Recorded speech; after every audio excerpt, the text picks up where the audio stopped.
Ika-123 kabanata. Sumabog ang isang malaking bulwak ng puting apoy mula sa salpukang naganap sa iniwanang lugar ni Beast. Ngayon nga ay parating na sila sa pangpang ng isla ng Garhinam at makikita nga mula sa itaas ang itsura ng kabuuang isla. Sa mga mata nga ni Freya at Enma ay tila mas maliit ito kung ikukumpara sa uno nilang napuntahan. Ngunit sa lugar na ito ay nakaramdam naman sila ng maraming mga malalakas na presensya na ibang iba mula sa Alpamos. Nag-aalala ka ba sa kuya mo? Biglang tanungan ni Mirai kay Freya habang sila ay lumilipad. Isang maliit namang ngiti ang sumilay kay Freya bago sumagot. Malakas ang kuya ko, hindi iyon magpapatalo basta-basta. Humanda kayo! Bulalas naman ni Speed dahil natanaw nila ang mga nasa Ering Demon na seryosong nakaabang sa kanila ng oras na iyon. Nakasuot ang mga ito ng mga baluting itim at ang nasa unahan ng mga iyon ay hinawakan na ang sandata nitong palakol. Sinabi ni Pinunong Escanor na paslangin natin ang mga ito. Maliban sa dalawang demon at sa kalaban niya sa kasalukuyan, seryosong wika nga ng isa sa alagad ni Escanor. Ito nga ay si Leo at makikita nga ang pagtalim ng pumula nitong mga mata habang hawak ang kanyang palakol na may kakaibang talim. Pinagmasdan din nga nito ang ipinakita sa isip niya ni Escanor na dalawang demon sa grupong ito na mga nagmula sa labas ng Dark Triangle. Dumiin na nga ang kapit niya sa kanyang sandatang, tila numero 7 ang talim, at kasunod nito ay ang pagkayap ng itim niyang aura patungo rito. Pumintig ito bigla at kasunod noon ay ang paghampas niya nito ng mabilis sa harapan niya sa direksyon ng mga paparating na mga nilalang. Isang itim na enerhiya ang kumawala roon at kasunod noon ay bigla na lang itong nabasag at naging mga maliliit na tila mga butil. Doon na nga ito marahang umabante na sinundan ng biglang pagdiretso nito ng napakabilis papunta sa mga target nito. Napakabilis noon. Tila mga karayom ang mga iyon na kulay itim at hindi ito basta-basta mapipigilan dahil hindi ito makita ng normal na mga mata. Gusto agad ng mga ito na patayin tayo at ang atake na ito. Iniisip ba ng kung sino mang demon na ito ang tatapos sa atin? Seryosong wika nga ni Luke dahil naalala niyang wala siyang nagawa sa Alpamos at nakikita nga rin ang pagliwanag ng asul na apoy ni Freya. Dito na nga nabalot ng dilaw na aura ang dalawang Manchester. Ang winika nga ni Luke ay siya namang laman ng isip ni Freya. Relax lang kayo. Dagdag pa nga ni Freya at doon na nga sila sumigaw ng sabay ni Luke. Kumawala ang asul na apoy ni Freya mula sa palad nito. Umikot iyon hanggang sa lumaki ito ng lumaki. Mabilis na responde nga rin ang ginawa nila dahil bago pa man makaatake si Leo ng Grave Region ay nakita na ito ni Speed. Isang bagay na hindi niya nagawa kanina, sa demon na ngayon ay kinakalaban ni Helio. Si Luke naman ay umusok ang buong katawan at doon na nga niya ito pinapunta sa direksyong pagmumula ng atake ng kalaban. Tila nagsilbi itong barrier nila at doon na nga tinupok ng apoy ni Freya ang unang dumating na mga maliliit na atake at kasunod noon ay ang pagkatunaw naman ng mga nakalampas dahil sa steam barrier ni Luke. Paanong napigilan nila ang atake ni Leo? Bulalas nga ng isang demon na nasa hindi kalayuan mula sa kanilang vice general na napaseryoso rin dahil sa bagay na iyon.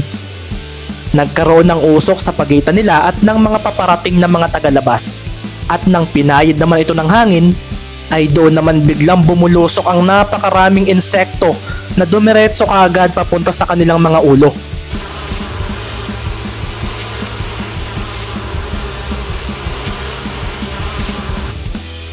Makikita nga agad ang pagtawa ni Namos. At dito naman makikita ang paghampas ni Mirai at Enma mula sa itaas nila ng kanilang mga espadang braso. Gumawa iyon ng malakas na hangin at kasunod noon ay makikita ang pagkislap ng mga kung anong pulburang inilagay roon ni Odessa. Magreserba kayo ng lakas, Beast at Speed. Team tayo rito. Kaya hindi pwedeng kayo lang ang kikilos para sa amin. Sabi nga ni Freya at agad namang napatango si Speed habang si Beast naman ay napatingin ng marahan sa dalagang nagsalita. Anong nangyayari, Leo? Ano ito? Bulalas nga ng isang demon. Bulalas nga ng isa pang demon dahil bukod sa napapaligiran sila ng mga insekto sa mukha ay nakakaramdam sila ng antok na hindi nila maipaliwanag. Hindi pa nga raw nagtatapos dahil bigla na lang may lumampas sa kanilang makapal na usok. At kasunod noon ay ang paglabas ng isang nilalang na mataba sa dulo noon. Nakikita nga ang paglabas nito ng isang malapad na plywood na kinuha niya mula sa loob ng kanyang usok. Doon na nga nagkaroon ng anino dahil sa pagharang ng katawan ni Master sa bagay na iyon. Isang anino ang nilikha noon at kasunod noon, habang hindi pa makakilos ng maayos sa mga demon na umatake sa kanila, ay ang paglabas ni Thorn, Freya, Enma, Mirai, Claude at Silva. Ginamit ni Crad ang kanyang shadow portal at doon na nga pinag-aatake ni Freya, Mirai, Enma at Silva ang mga gising pa ring demon. Ang ilan nga sa mga iyon ay bumagsak na sa ibaba dahil nakatulog ang mga ito dahil sa pampatulog na pulbos ni Odessa. Si Leo naman ay napakuyom at nagpakawala siya ng malakas na itim na aura para paslangin ang mga insektong kumuyog sa kanyang mukha. Naglaho ang mga iyon at nang pagmasdan niya ang kanyang mga kasamahan ay iilan na lang sa mga ito ang lumulutang sa ere ng oras na iyon. Doon na nga rin niya nakita ang tagalabas na agad na nagpakawala ng kani-kanilang mga aura na nagpaseryoso naman sa mga demons na nagmula sa isla ng Garhinam. Tila isang napakagandang liwanag ang nilikha ng mga iyon sa mga mata nila dahil nasanay sila sa itim na kulay ng kanilang mga aura.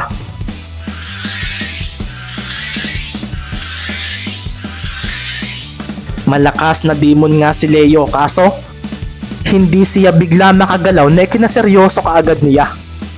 Nakikita nga ang pagliwanag ng sobra ng indigo aura ni Claude at seryoso rin niyang tinititigan si Leo. Ginamit nga niya ang kanyang ability laban sa demon na may hawak ng palakol na may kakaibang talim. Sa pagkakataong iyon na nga rin napaseryoso ang Vice General ni Escanor dahil dalawang kamao ang tumama ng mabilis sa kanyang mukha. Ang isa ay may nagliliyab na asul na apoy habang ang isa naman ay umuusok sa sobrang init. Doon na nga makikita ang pagbulusok pababa ng demon na si Leo at nang sandaling iyon ay matagumpay nilang napabagsak ang mga kalaban na haharang sa kanilang pagpunta sa islang nasa likuran na lang nila. Si Freya nga ay napangisi pa na tinanaw si Beast.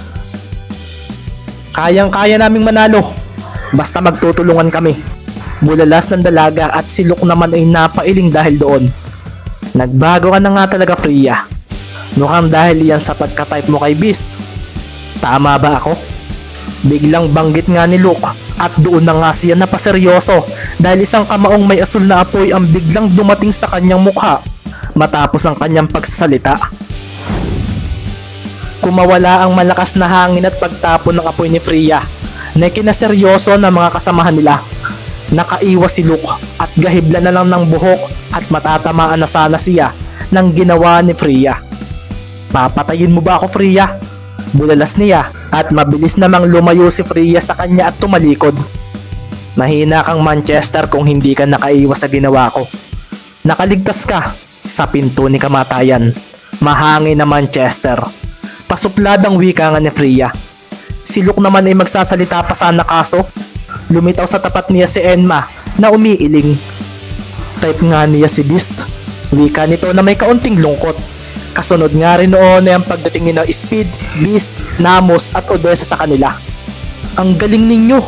Natalo kaagad ninyo ang mga demons na umatake sa atin. Sabi nga ni Speed at agad namang nag-appearance sila ng mga taga-demons organization.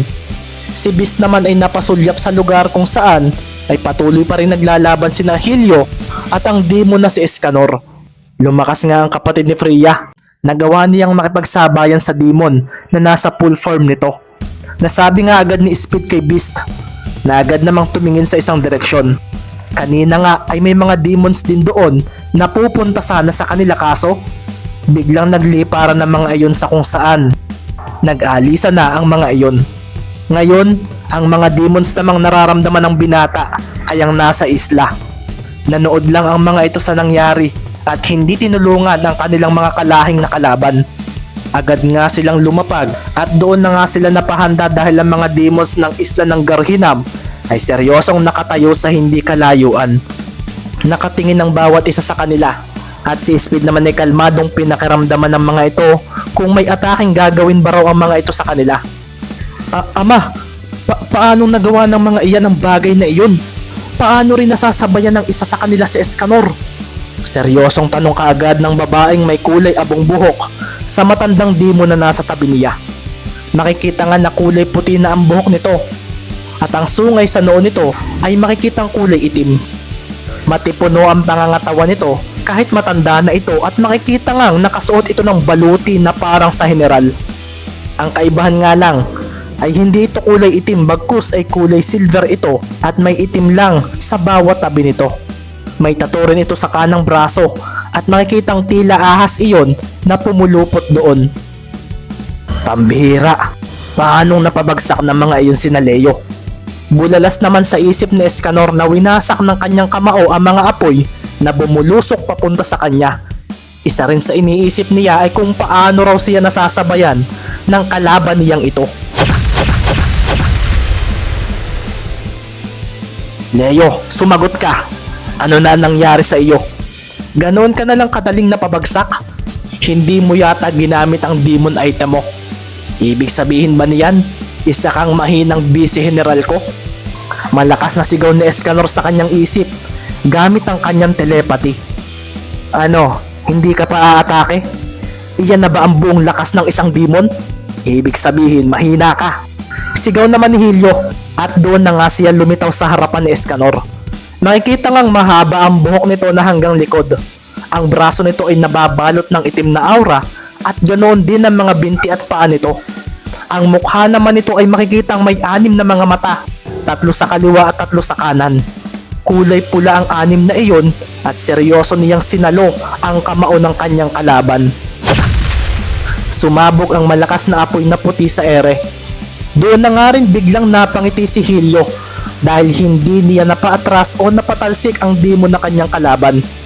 Dito na nga rin makikita ang pagkawala ng usok mula sa kanyang kamao nang maglaho ang kanyang inilagay na apoy rito. Iniisip mo bang mahina ako? Seryosong bulalas ni Escanor. Pagkatapos noon ay kumuyom ang kamao ni Escanor at doon na siya sumuntok sa hangin. Bigla kasing naglaho si Helio nang umiwas ito. Doon na nga napakuyom si Helio at nang mapatingin siya sa pwesto ng demon ay wala na ito roon.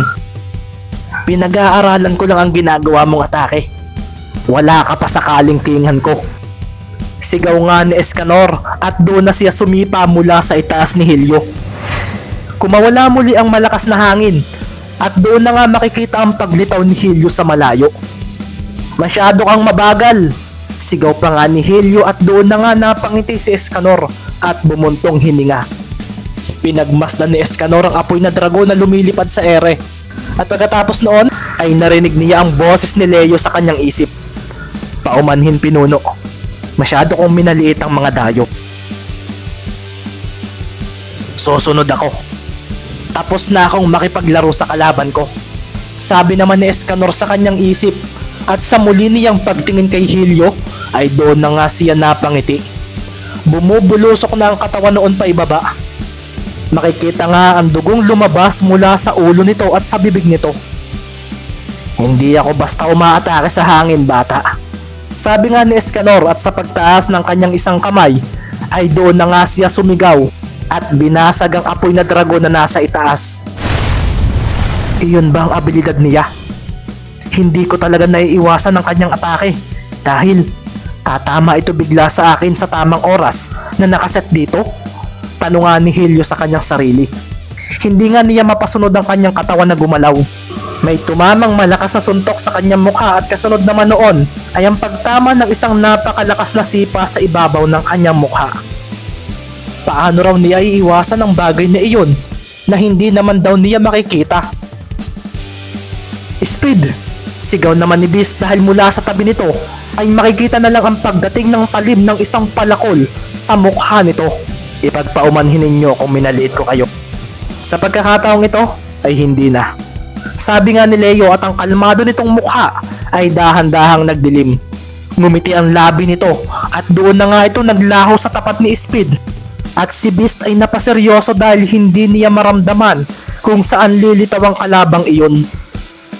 Ikaw ang uunahin ko dahil ikaw ang pinakamahina sa inyo, sabi nga ni Leo, at doon na nga napasigaw si Odessa. Ang palakol ni Leo ay bumulusok sa katawan ng dalagang kinabugan ng dibdib dahil sa nakakatakot na imahe ng demon na nasa kanyang harapan.